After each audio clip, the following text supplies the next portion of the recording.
I think someone from Porsche has driven a 911 ST to the launch event of the new GT3.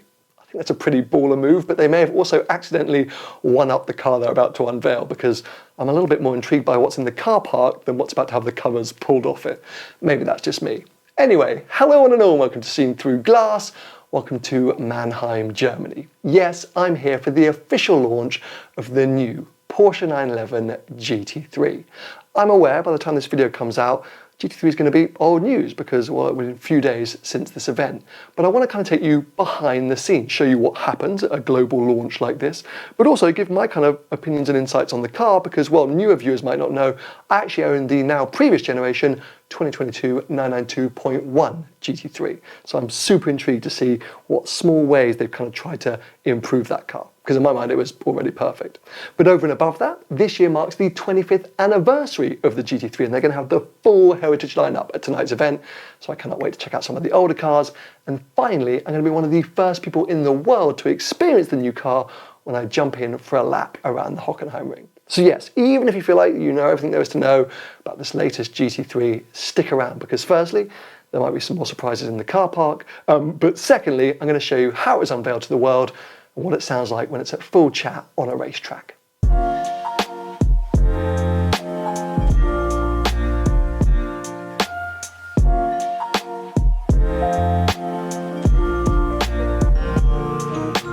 So this big old launch event is actually taking place at the Hockenheimring for kind of multiple reasons. Firstly, Porsche have an absolutely massive experience centre here, but also this weekend is the final of the Porsche Carrera Cup Deutschland, and it's a DTM race this weekend as well, which used 911 race cars. So it's all kind of coming together because, of course, the GT3 uses that motorsport engine, so it kind of felt appropriate to them, I think.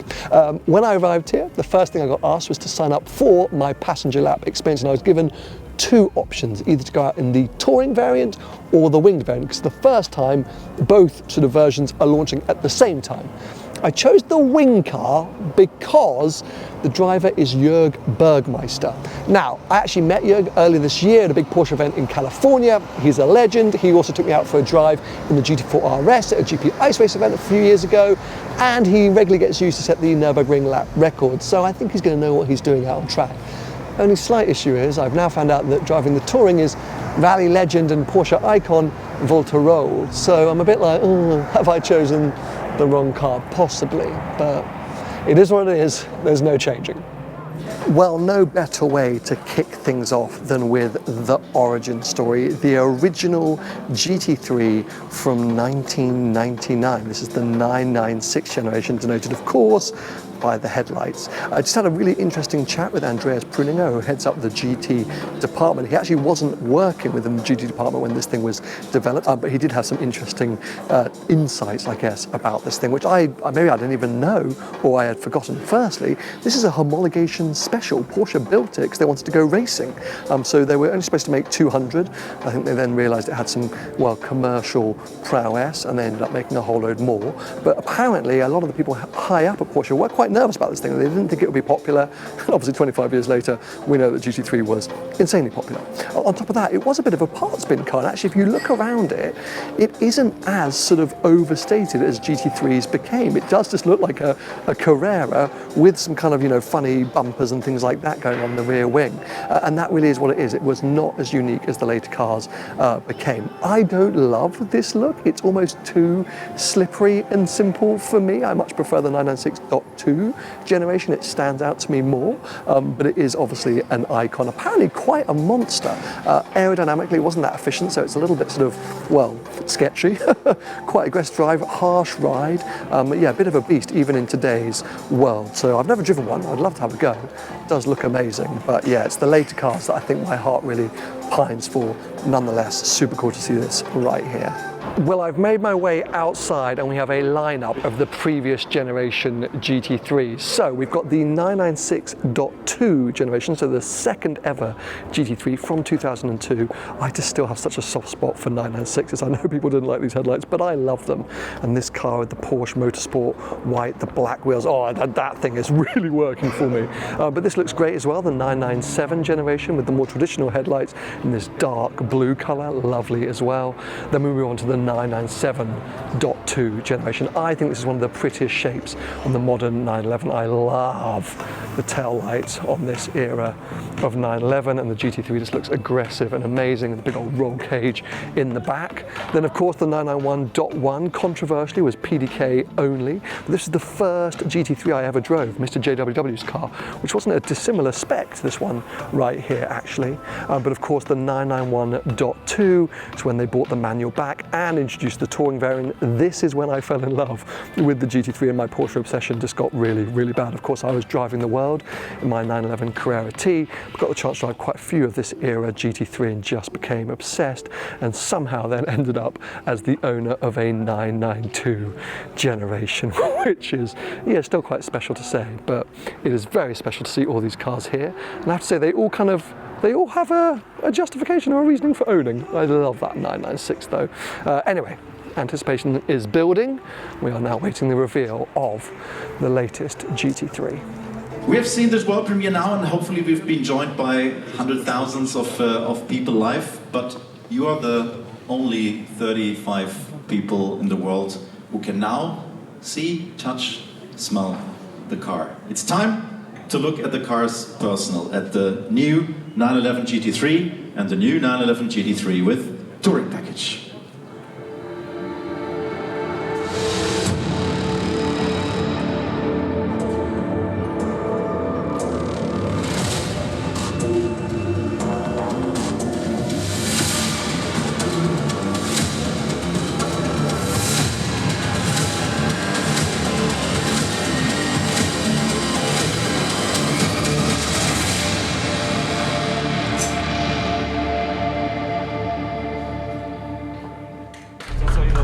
Ja, der vorne kannst du lassen, aber müssten dann hinten auch ein bisschen, weil nur Vorderachse wäre blöd. Mach da auch nochmal 0,2 raus jetzt erstmal. I'm going to try and hold on to this little camera. Okay. I don't think that's going to work well. No, grip level is not so high because it's kind of mixed conditions. I mean, so, it looked like you were trying to find some grip. Yeah, always. This is so cool. What an exciting moment, huh? Yeah. New GT3 is fun, right? Yeah. These seats are lovely. Yeah. Oh, these are the like new them. seats, yeah. Because I never used to like getting in and out of the old ones. Yeah. These feel good. Comfy. Yeah. Schon wieder zu viel Druck, das kenne ich bei dir. Das kenne ich bei dir, zu viel Druck. Aber diesmal machen sie es professionell, nicht so wie ich mit dem Ja, genau. I love they're doing the pressures like we're going for I a lap asked for time. him. You're like, you're not Always messing looking. around, right? No, always all in. That's the way to do it. We're gonna go for the lap with ESC off, but TC on. Okay, fine. Just a little bit of safety. Yeah. Okay, that's fine. That's fair enough. I don't want to be the guy. Also, I love the way that this is your car. Like, do you know what I mean? Like the way they keep referencing, oh, your car. Yeah. You like full commitment bad, right? with the cage, the wing. Yeah. No, not really. Living the dream. Living the Actually, dream. I just came from the Nordschleife where Did I you? drove the car, yeah. So, Yeah, you're crazy. You're actually crazy. That's pretty great. Were you trying a lap time, or you were just out for? Well, You're not initial allowed to plan was to do like a internal lap time. I think there's no plan to do official time. Ah, okay. But to do at least To have the an time idea. for us. Sure. But weather conditions weren't great, so therefore. We went about a month ago with my 992.1 manual GT3 in like monsoon conditions on the wing. Terrified. Yeah, Terrified. exactly, that's the word. Yeah. Oh my god. What were you saying about slippery conditions?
don't want to be rude, but I'm really glad I chose your car.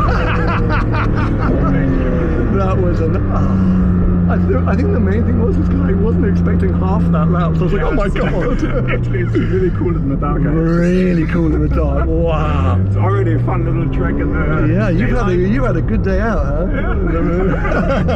More to come so much. Yeah, exactly. You're having the time of your life. Wow. I'm going to need to lie down and have a strong whiskey, I think.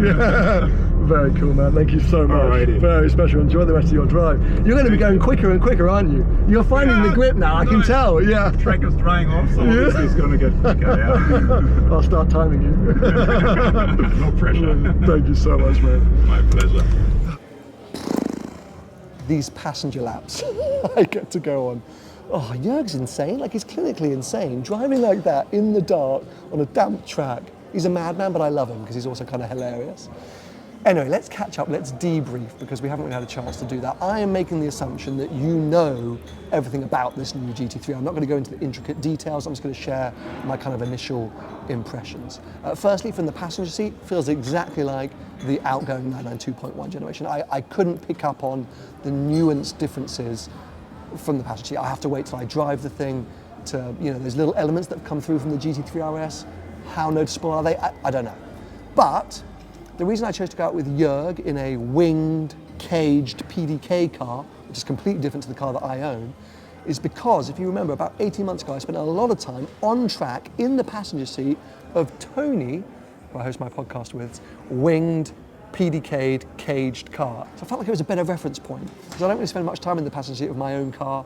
I drive very differently to water roll, so it would have been harder to gauge what was going on. If there were big differences, I thought it was going to be easier to pick up on them by doing what I just did. So driving sort of stuff aside, because I'm not driving, design-wise, I mean, it looks pretty identical, doesn't it? I guess it's not a huge surprise. Interior-wise, pretty much the same. I do really like those new seats. I used to hate the old bucket seats. Getting in and out of them I found very uncomfortable. It was easier getting in and out of these ones. They do just pinch you a little bit tighter though, in general. Not necessarily a bad thing. I mean, really the big news is the rear seats and the touring, isn't it? I wonder where they got that idea from. Because that for me is the game changer. That's the motivation as an existing GT3 owner to replace your current car with a new one. Because otherwise I'm not really sure you need to. I think this car's been so successful for Porsche, they thought we don't need to change much, just improve tiny little elements and then just keep selling it. Because they can easily sell another 3,000 without trying hard, and they know they could do that. So, but the touring with the rear seats and the suggestion that maybe it's going to be set up to be a little bit more of a better road car, just some geometry there. I don't think it's anything major, but I just get the feeling it's going to be a better road car. That is interesting and intriguing. So yeah, let's see. I can't wait to get behind the wheel. But at this point, I'm just celebrating the GT3. I'm definitely not sitting here going, oh, I really want one. I don't feel the need to want one. So let's wait and see.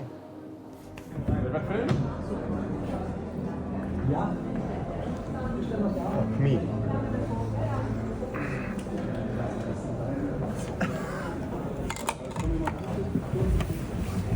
Komm, ich versuche ihn unter fortzusetzen.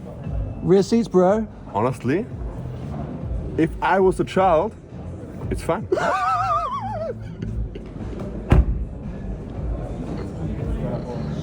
And next level testing. So let's check if there's a 2-meter guy before a 2-meter guy. No, please not. I'm in. Want to move back a little bit? Maybe I can move a little bit back. Do you It's have space? doable. Yes, okay. Okay? Yeah. This looks great, guys. Give me a sec. Off to the racetrack you go. So, off to the racetrack. Thank you.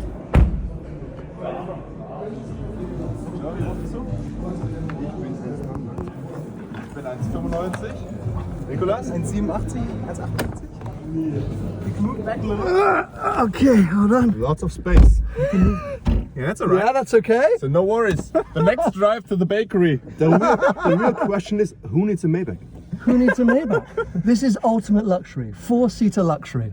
I think we could go to Spain right now, yeah? Absolutely. Okay. I can drive. Can you? I've got enough space for driving. So here we go then. You find me in the back of the new touring package GT3. Now, if you watch my channel regularly and you've seen me with my GT3 and my aftermarket rear seats, you'll know that we don't have kind of factory uprights because they're very vertical. As you can see, it pushes my head really far forward onto the kind of roof of the car. Instead, we have these cushions that allow you to sort of sit back. It's not comfortable back here for an adult. I mean, you could do 2 miles to the pub or to your local coffee shop, but not much further. This is definitely kid territory. But that's what customers apparently have demanded, hence why now ISOFIX rear seats, so you can get kids and baby seats or car seats back here. But yeah, as an adult, even with these new folding rear buckets, it's just, yeah, not good. And also, what you have to consider is the seatbelt, nothing to do with the seatbelt. You have to kind of push that down and then let me try and clamber out. Oh, it's not an elegant move. Oh my gosh. But yeah, there you go. New touring packaged car. I have to say it does look sensational, and it is an added bonus that you can now get those rear seats.